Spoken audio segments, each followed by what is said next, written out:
BLGS day 1 now in the books, and BLGS day 2 starting today. Big games to obviously take place, and we've already got some upsets as well, and some teams that we have on high alert to look out for some success, and maybe some to worry about moving on later on in the tournament. Like and subscribe, obviously, if you want to stay up to date with what's going on inside of the world of Apex Legends esports news. Let's dive into it. Firstly, Hambino, obviously you guys probably know, very big IGL, also the leader of Team Penis of old time, probably one of the greatest team names of all time, to be honest with you. But Hambino unfortunately missed out on playing this weekend, and it's all because he missed the check-in by 1 minute. So sadly enough, you're not going to see Hambino compete, and I think that really sucks because I felt like Hambino is like super talented, super consistent, always in the conversation. You don't want to miss one of these weeks. They're all very, very important, especially when we talk about the overall qualifications. You need to have not only every single week participating, but you need to do really good every single week. So missing 1 week is going to be detrimental. We'll see, obviously, how things bounce back. But just wanted to make mention that Hambino would not be involved this weekend, unfortunately. Now, we got to talk about some of these results. We'll start it off with North America. We'll go into round 3. Round 3 primarily, obviously, because we haven't had many upsets in the North American region. Maybe a couple that I'll make mention of. But for the most part, everything is going as planned, right? Falcons soaring their way through each group, looking pretty solid.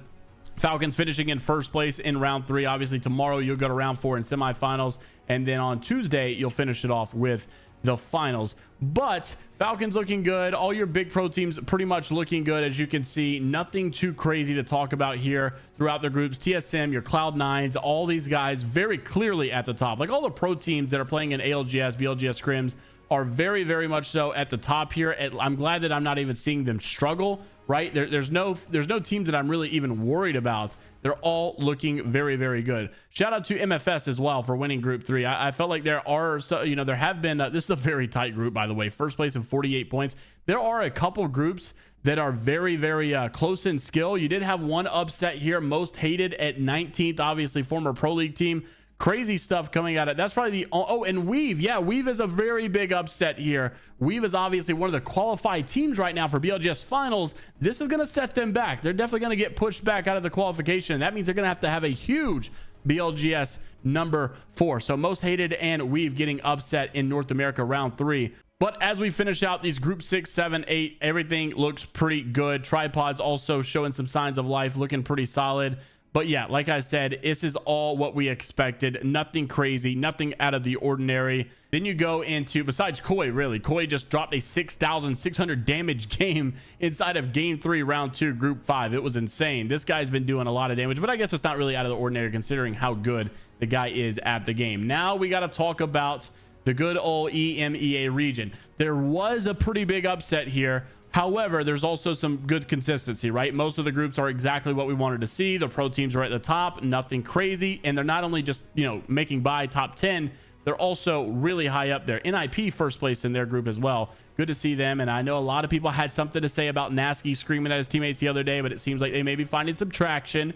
You then go into one of the upsets here in group number 7. And that's where we see Gaming Gladiators get knocked out. Not only a good team, but a really, really good pro team here in 11th place, getting knocked out of the tournament pretty early. Things just simply did not go their way, and they will be eliminated and will be moving on here. But for the most part, other than Gaming Gladiators getting knocked out, it was all pretty predictable and all what we pretty much expected. Aurora obviously making it, Alliance, NIP, Exo Clan, all those big names here from EMEA. However, there was a pretty big upset in the APAC North region as well, which was RIG. This is like kind of former Pulverex squad if you haven't seen them. But F-John and Shunmi, these guys have been a fan favorite in the APAC North region ever since the whole playing as a duo at Champs from year 2. So it's kind of unfortunate, but they also got eliminated in round 2. So there's always some upsets. We have had them, but I will say upsets are much less this go round than what they were in week number 2 and what they were in week number 1. So people are progressively getting better. Is it to blame that the meta has caused this? Is the new weapon legend meta causing people to play more consistent? Is it causing the pros to be setting themselves apart from the rest of the competition with less randomness?